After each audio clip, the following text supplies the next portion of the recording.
Jane is a 20-year-old businesswoman. She usually gets up at 7:30 in the morning for work. While reading the Metro, she sees a Starbucks advertisement. PSL, fall in love again.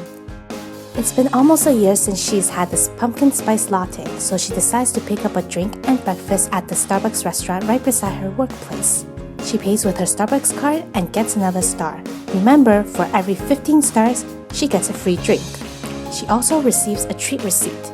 If she comes back after 2 p.m., she could get a grande drink for only £2. After lunch, she and her colleagues decide to grab a drink. She takes out that treat receipt she received this morning.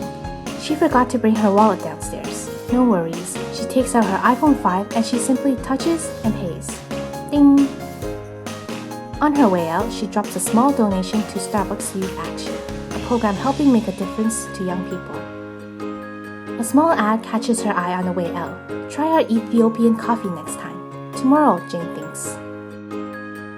Starbucks, a place that welcomes you back and back again.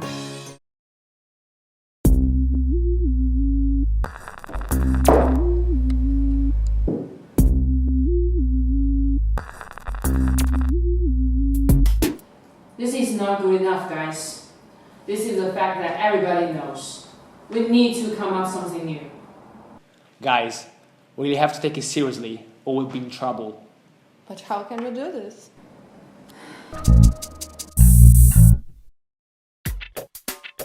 No worries, we have the book. With more than 20,000 stores in 62 countries, Starbucks is the largest coffee house chain in the world and one of the most recognizable global brands. The first Starbucks opened in 1971 at Seattle's historic Pike Place Market by 3 students of University of San Francisco. Since then, the company has expanded rapidly, opening an average of 2 stores every day until 1987. The primary target market are adults and students where they go to work or hang out with friends. Starbucks has so many competitors all over the world, but what makes Starbucks so different from the other brands? That's because the Starbucks brand plays different roles. Number 1, it's identifiable. You could go anywhere around the world and be able to identify the Starbucks logo. Number 2, we know that they're a responsible brand because of their philanthropic activities. Number 3, there's a special bond between the customer and the brand. Number 4, the brand itself is a symbol. Number 5, we don't need to feel like we're taking a risk when we're ordering a drink from Starbucks. Number 6, knowing the brand reduces our search costs. And number 7, it's a signal of quality. We believe that they're using quality ingredients when they're making our drinks. In the battle against its main competitors, Costa, McCafe, Cafe Nero, and Krispy Kreme, a few assumed points of parity: great tasting coffees, reliability, speed, convenience, cleanliness, and a sense of community, but also several points of difference: the quality, variety, and highly customization of the products, but most of all, the image of a friendly and reliable service, and the rich and sensory experience offered to customers.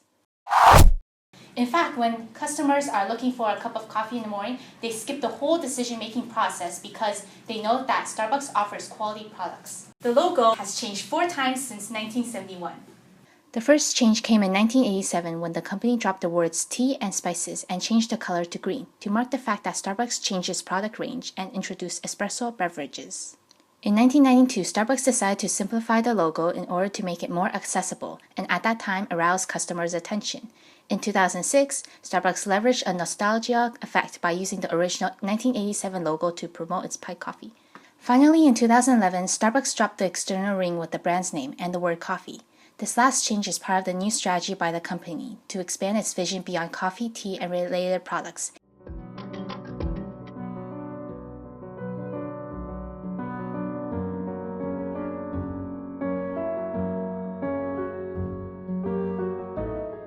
As you all know, Starbucks is one of the most valuable and recognizable brands in the world, ranking 91st in Interbrands League table and 44th in Brand Z.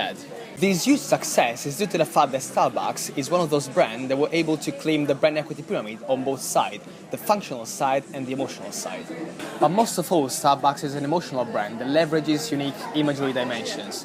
What the brand offers is a rich experience, which is less about coffee and more about people, as the CEO of our show suggests. Starbucks. We've never been in the coffee business serving people. We've always been in the people business serving coffee. And I mentioned earlier that unlike most consumer brands, the brand was really built by the experience. At the end of 2013, the company is expected to exceed $14 billion of revenues. However, the average sale at Starbucks is $5. This reflects how the brand equity relies heavily on how the company communicates to and manages to build the trust of each customer. This can also be seen in its mission statement, to inspire and nurture the human spirit, one person, one cup, and one neighborhood at a time, that moves away from the focus on money and target the real asset of the company, people. This explains why Starbucks is so popular on social media, being the fourth largest brand on Facebook and Twitter, and holding a leadership position also on Instagram, Google+, Pinterest, and of course, My Starbucks Idea, its own social platform to collect and share recommendations from the customers.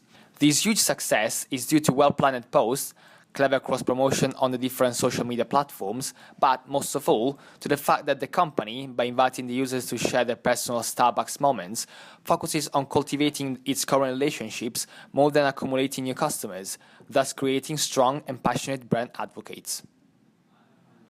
Starbucks wants to be a place to foster human nature, and this can be seen in the clever use of the servicescape.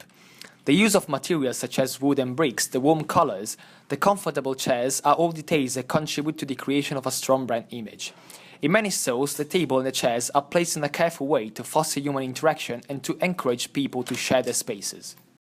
All these elements come out with a sense of customer intimacy thanks to always smiling baristas and to small details such as the customer's name written on each cup, make Starbucks a familiar experience and give a brand a sense of warmth and reassurance that surely contributed to its success. Starbucks tries to cut short the time customers spend in line by offering pay-by-card services.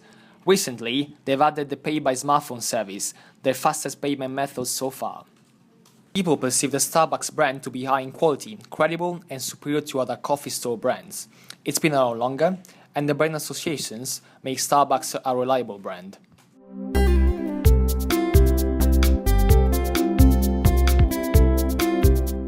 Starbucks has worked both way up the brand equity pyramid and has achieved loyal customers and people who are emotionally attached to the brand.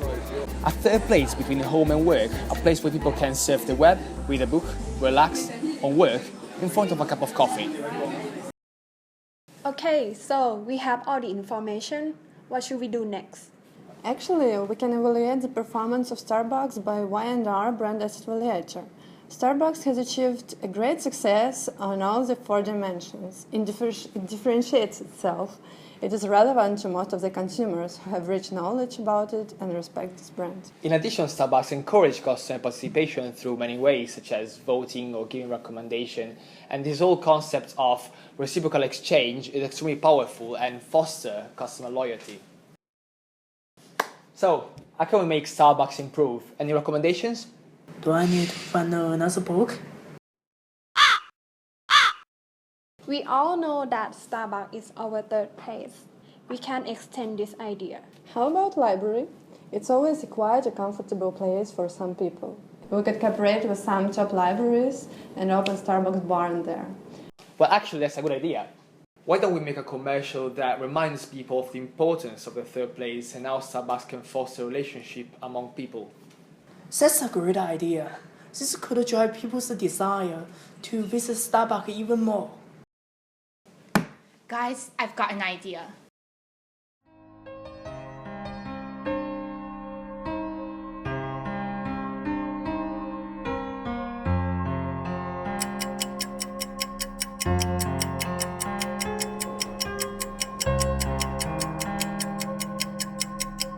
I need a coffee.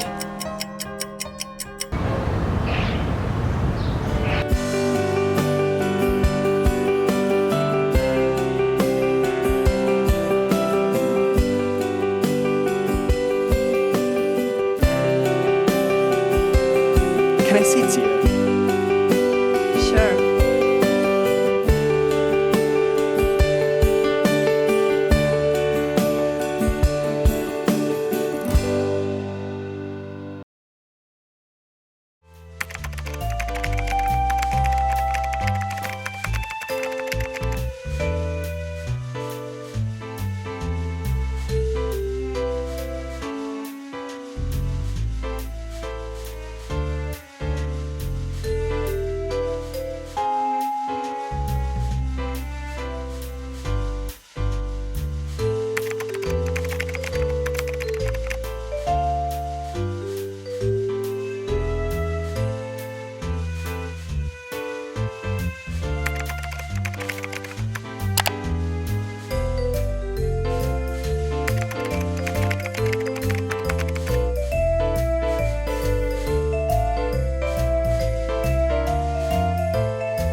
Starbucks, Starbucks, Starbucks.